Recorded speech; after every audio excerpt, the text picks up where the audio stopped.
Hi, I'm Adam Porter, and this is Programming Mobile Applications for Android Handheld Systems. In our last lesson, we talked about the four fundamental components of Android applications, and they were activities, services, broadcast receivers, and content providers. Today, we're going to take a deeper look at one of those components, the activity class. I'll start by presenting the activity class itself. Next, I'll discuss Android's task backstack, which helps users easily navigate back and forth among the activities they use. After that, I'll discuss the life cycle of activities, how they're created, executed, and terminated, and how Android manages and communicates these life cycle phases and changes to your applications. After that, I'll discuss the APIs and patterns that you'll need to programmatically start activities. And finally, I'll finish up with a discussion of how Android activities handle device and application configuration changes. As I've said before, activities are the primary class for interacting with users. They're designed to provide a visual interface through which the user can interact with the application. And by convention, activities should be modular in the sense that each activity should support a single focused thing that the user can do with your application. And individual things like viewing an email message or showing a login screen.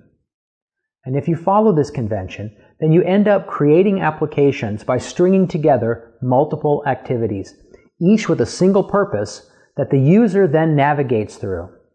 And Android helps users do this navigation in a couple of ways. By supporting the concept of tasks, by providing a task backstack for managing the specific activities through which the user is navigating, and by ensuring that activities are properly suspended and resumed as they're pushed on and popped off the task backstack. In Android, a task is simply a set of related activities. These related activities can, but don't have to be, part of the same application, so tasks can span multiple applications. And most tasks start at the home screen. So when a user launches an application from the home screen, a new task is normally started. And when a user hits the home button to return back to the home screen, the current task is at least temporarily closed. The task backstack works as follows. When an activity is launched, it's pushed onto the task backstack, normally as part of the current task. When that activity is later destroyed, for example, because the user hit the back button, because the activity terminated itself programmatically, or even because Android itself has decided to kill that activity in order to reap its resources, then the activity is popped off the task backstack. Let's take a look at how this process works. Now, this graphic represents an activity that's running on a device and depicts the state of the task backstack while the application is running. The black pointer at the bottom indicates the current snapshot. Now, when this application is first launched, it starts up activity 1, which is then pushed onto the top of the task backstack as the root of the current task. Now, as you can see, activity 1 has a single button labeled Start Activity 2. So the idea here is that if the user presses this button, activity 2 will start. So let's say now that the user presses the activity 2 button.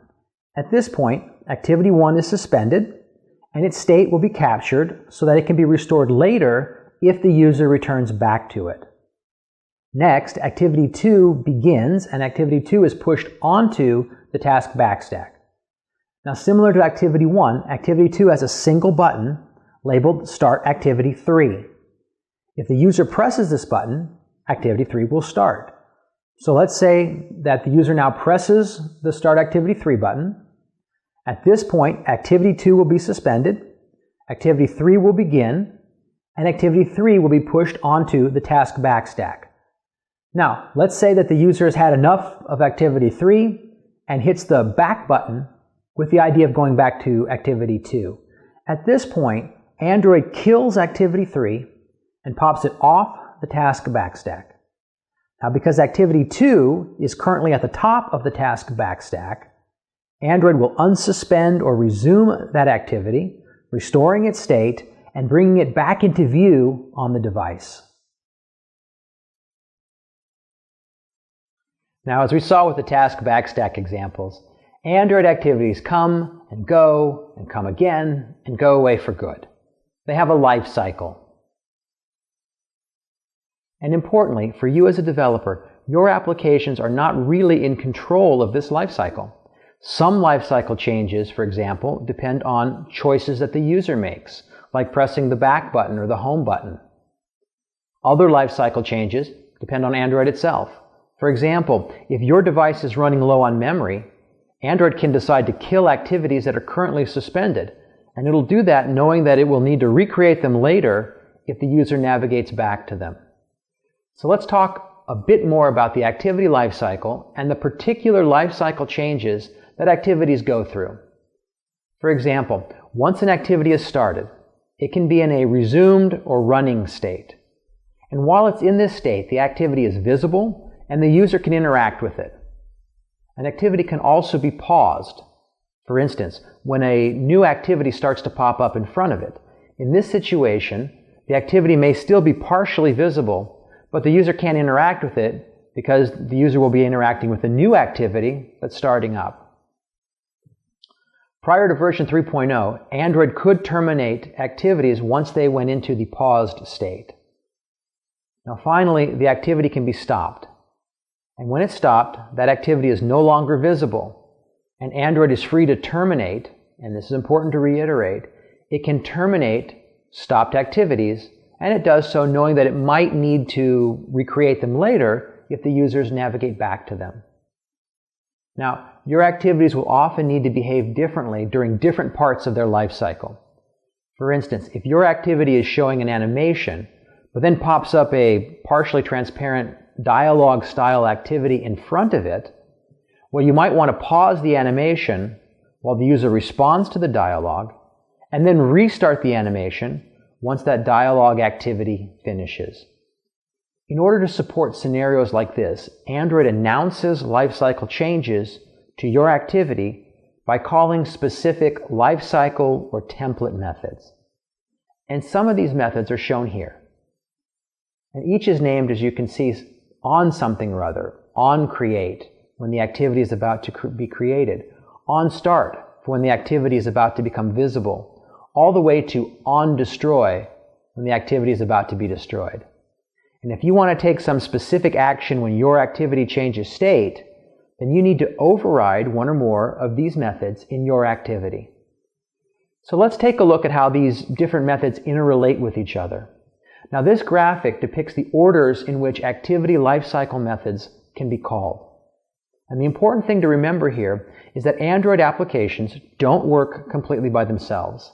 Instead, there's a clear back and forth collaboration between your application and Android. And you have to understand the rules of this collaboration if you want your Android applications to function properly. So let's imagine a simple application with one activity that starts up, waits for a moment, and then exits. In this simple case, when that application is launched, Android will call the activity's onCreate method. Then Android will call its onStart method. And then onResume. After which the activity's user interface will appear on the device's screen and the user can interact with it. After a minute or so, our example activity will begin to shut down. And at this point, Android will call that activity's onPause method. Then onStop. And then finally onDestroy. And at this point, the activity is completely dead. So, as you can see, the entire lifetime of the activity runs from the start of onCreate to the end of onDestroy. Now, when this simple activity started, it wasn't visible on the screen. At some point, it became visible, and at some point later, it became invisible as it was removed from the screen. When activities are about to become visible, Android calls the onStart and sometimes the onRestart method.